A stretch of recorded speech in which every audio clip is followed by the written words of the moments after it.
2. Dari imperialisme tua ke imperialisme modern. Tahukah pembaca bagaimana mekarnya imperialisme itu? Bagaimana ia dari imperialisme kecil menjadi imperialisme raksasa, dari imperialisme zaman dulu menjadi imperialisme zaman sekarang, dari imperialisme tua menjadi imperialisme modern. Bagaimana imperialisme tua itu berganti puluh sama sekali menjadi imperialisme modern, yakni bukan saja berganti besarnya, tetapi juga berganti wujudnya, berganti sifatnya, berganti caranya, berganti sepak terjangnya, berganti wataknya, berganti stelselnya, berganti sistemnya, berganti segala-galanya, dan hanya satu yang tidak berganti padanya, yakni kehausan mencari rezeki. Kamu belum pernah mengetahui hal ini, pembaca. Imperialisme adalah dilahirkan oleh kapitalisme. Imperialisme adalah anaknya kapitalisme. Imperialisme tua dilahirkan oleh kapitalisme tua. Imperialisme modern dilahirkan oleh kapitalisme modern. Wataknya kapitalisme tua adalah berbeda besar dengan wataknya kapitalisme modern. Sedang kapitalisme tua belum kenal akan tempat-tempat pekerjaan sebagai sekarang. Belum kenal pabrik-pabrik sebagai sekarang. Belum kenal industri-industri sebagai sekarang, belum kenal bank-bank sebagai sekarang, belum kenal perburuan sebagai sekarang, belum kenal cara produksi sebagai sekarang. Sedang kapitalisme tua itu cara produksinya hanya kecil-kecilan saja dan di dalam segala-galanya berwatak kuno. Maka kapitalisme modern adalah menunjukkan kemodernannya yang hebat sekali. Tempat-tempat pekerjaan yang ramainya menulikan tenaga, pabrik-pabrik yang asapnya menggelapkan angkasa, bank-bank yang tingginya mencakar langit, perburuan yang memakai ribuan ketian proletar, pembikinan barang yang hantam kromo banyaknya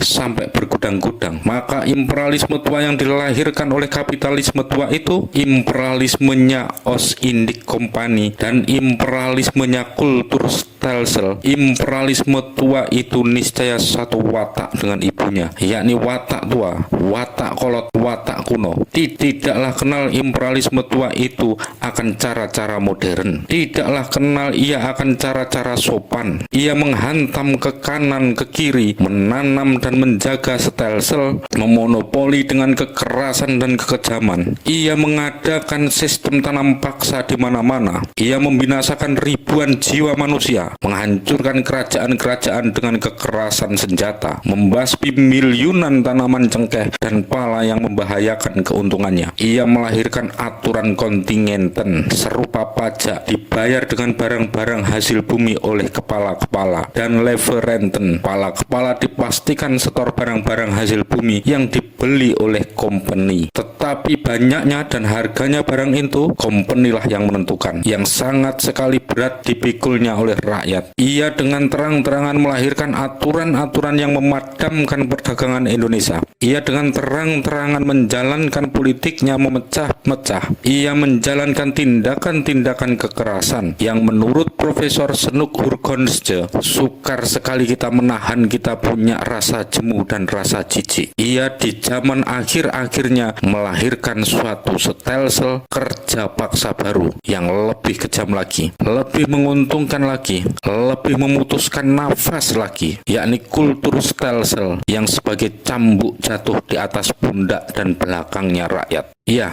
pendek kata, sangat sekali kuno di dalam sepak terjang dan wataknya. Paksaan dan perkosaan terang-terangan adalah ia punya nyawa. Tetapi lambat laun di Eropa modern, kapitalisme berganti kapitalisme yang sudah tua bangka. Pabrik-pabrik, bengkel-bengkel, bank-bank, pelabuhan-pelabuhan, kota-kota industri timbullah seakan-akan jamur di musim dingin.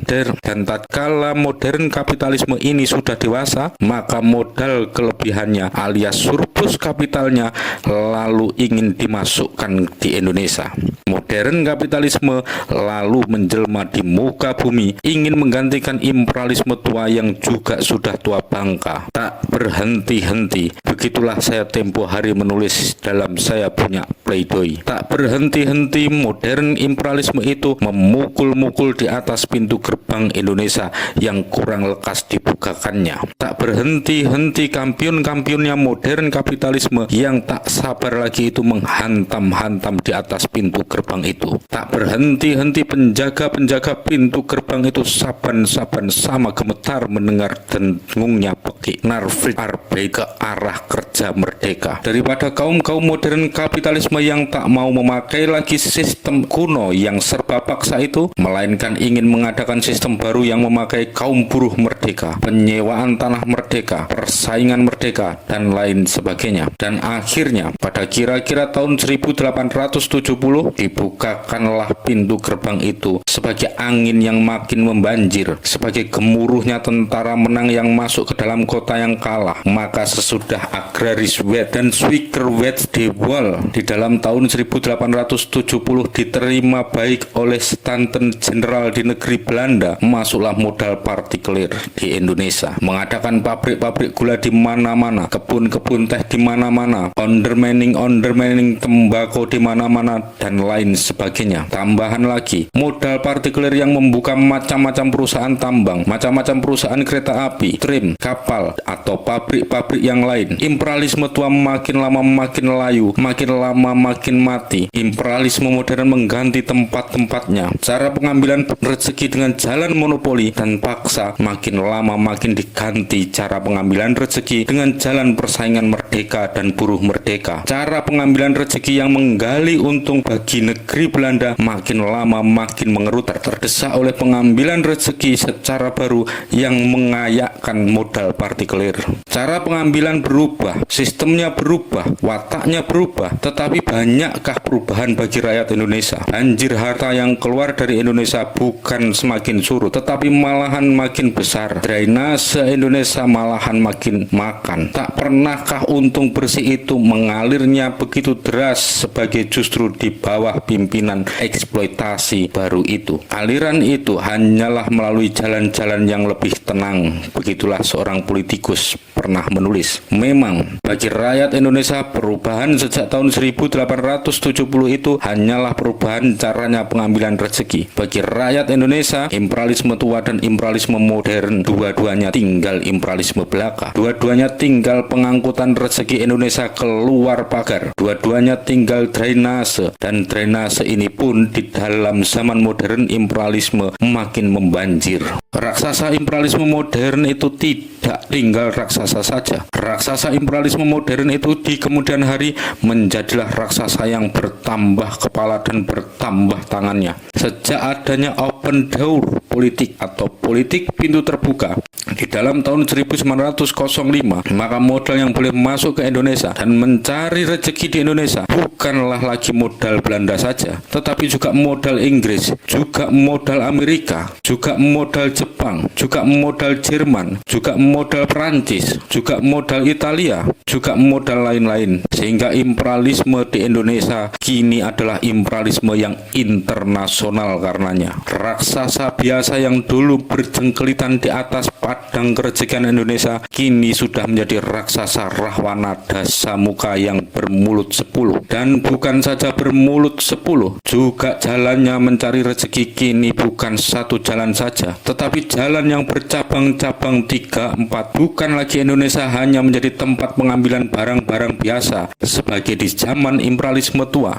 Bukan lagi Indonesia hanya menjadi tempat pengambilan pala atau cengkeh atau merica atau kayu manis atau nila, tetapi kini juga menjadi pasar penjualan barang-barang keluarannya ke pabrikan negeri asing, juga menjadi tempat penanaman modal asing yang di negeri asing sendiri sudah kehabisan tempat. Pendek kata, juga menjadi offset GB dan eksploitatif GB-nya surplus kapital. Terutama jalan yang belakangan inilah, yakni jalan penanaman modal asing di sini adalah yang paling hebat dan makin bertambah tambah hebat. Pabrik-pabrik gula bukan puluhan lagi tapi ratusan. Ondermening teh dibuka di mana-mana. Ondermening karet tersebar ke semua jurusan. Ondermening kopi, ondermening kina, ondermening tembakau, ondermening sereh, tempat-tempat timah, tambang-tambang emas, tempat pengeboran minyak, tempat perusahaan besi, bingkil-bingkil, kapal-kapal dan trim-trim. Semua itu adalah penjelmaan penanaman modal asing di sini. Semua itu adalah menggambarkan bagaimana hebatnya raksasa itu memperusahakan Indonesia menjadi eksploitatif gebetsnya surplus kapital. Ribuan, tidak miliunan kekayaan yang saban tahun meninggalkan Indonesia, mengayakan modern kapitalisme di dunia barat. Perhatikanlah angka-angka di bawah ini. Perhatikanlah angka-angka daripada besarnya impor dan ekspor buat tahun 1924-1930. Buat Afrika Selatan 118,7%. Buat Filipina 123,1%. Buat India 123,3%. Buat Mesir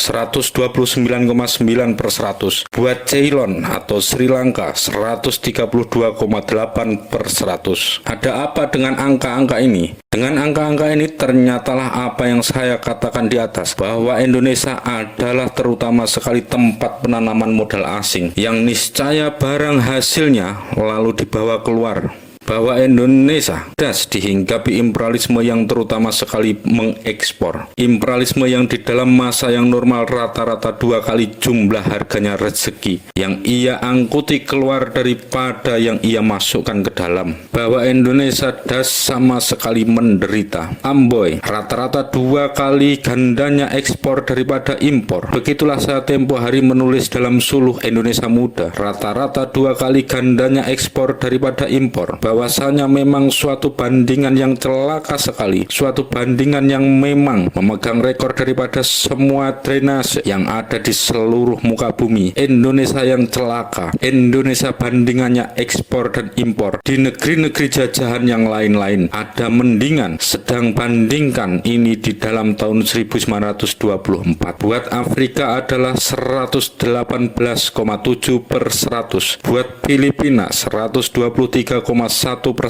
Buat India 123,3%. Buat Mesir 129,9%. Buat Ceylon atau Sri Lanka 132,8%. Maka buat Indonesia ini menjadi yang paling celaka, yakni 220,4%. 220,4% besarnya ekspor dibandingkan dengan impor. Herankah kita kalau seorang ahli ekonomi sebagai Profesor Van Gelderen tersia-sia mencari angka yang lebih tinggi dan berkata bahwa kalau dibandingkan angka-angka di Hindia dengan angka-angka negeri lain, maka ternyatalah bahwa tidak ada satu negeri di muka bumi ini yang persentasenya begitu tinggi seperti Hindia Belanda. Herankah kita kalau seorang komunis, J. Stalin, yang toh biasa melihat angka-angka yang kejam, menyebutkan imperialisme di Indonesia itu suatu imperialisme yang mendirikan bulu. 220,4% besarnya ekspor. Dan apakah yang diekspor keluar itu?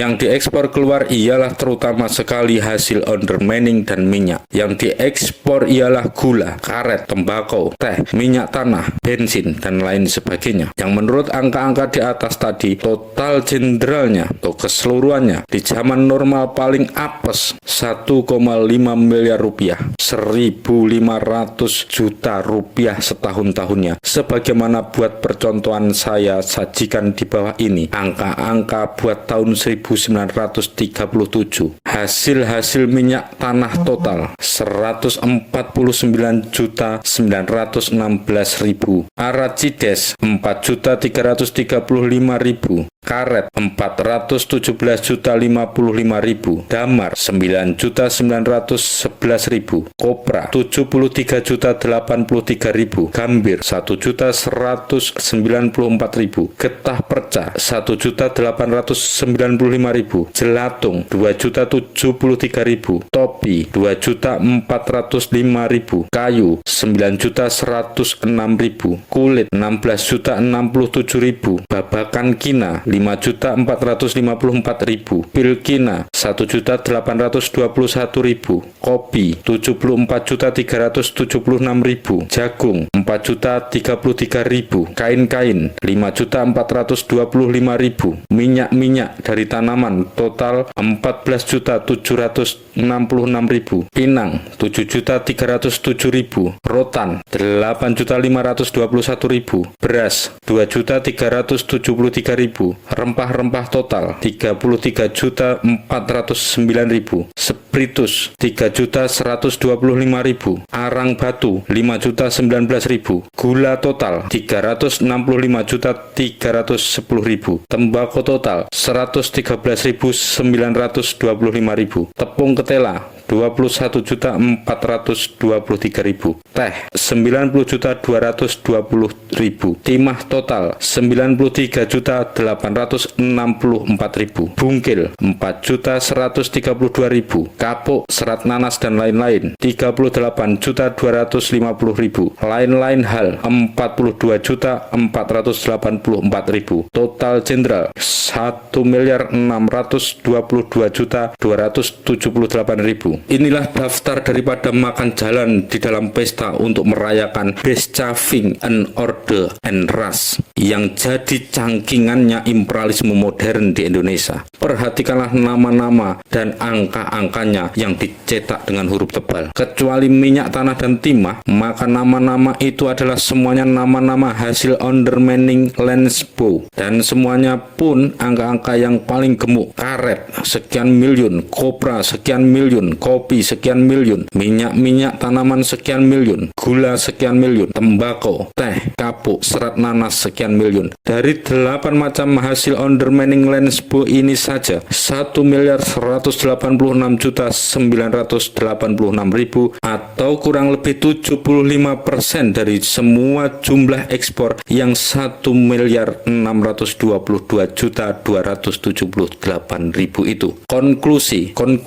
ialah bahwa imperialisme modern yang mengaut-ngaut di padang perekonomian Indonesia itu ialah terutama sekali imperialisme pertanian, atau lebih tegas Landsbou industri imperialisme. Konklusi ialah bahwa bagi perjuangan kita adalah sangat sekali pentingnya kita antara lain-lain mengadakan serikat-serikat tani, sebagai nanti akan kita terangkan di bagian 8 dari isi risalah ini. Makan jalan ekspor setahun-tahunnya rata-rata 1,5 miliar rupiah, tetapi berapakah besarnya untung yang didapat dari penjualan barang yang sekian miliun itu? Ondernemerats, yakni serikat kaum modal sendiri, memberi jawab sendiri yang terus terang di atas pertanyaan ini. Setahun-tahunnya mereka mendapatkan untung sebesar 9% sampai 10% dari modal induknya. Di dalam tahun 1924 sejumlah 490 juta, di dalam tahun 1925 sejumlah 540 juta, di dalam setahunnya das rata-rata 515 juta. Untung bersih 515 juta rupiah setahun, dan ini adalah 9% sampai 10% dari mereka punya modal induk, menjadikan mereka punya modal induk, yakni jumlahnya semua modal yang ditanam di Indonesia adalah 100/9 kali 515 juta atau 5.722 juta atau hampir 6 miliar. Amboy, semua angka-angka hanyalah jutaan saja, tidak ada yang ribuan, tidak ada yang ketian atau laksaan. Jumlah modal 6.000 juta, jumlah harganya barang yang saban tahun diangkuti keluar pasar dunia 1.500 juta, jumlah untung bersih saban tahun 515 juta. Sedang bagi marhen yang membanting tulang dan berkeluh kesah mandi keringat kerja membikin untung sebesar itu, rata-rata di dalam zaman normal tak lebih dari 8 sen sehari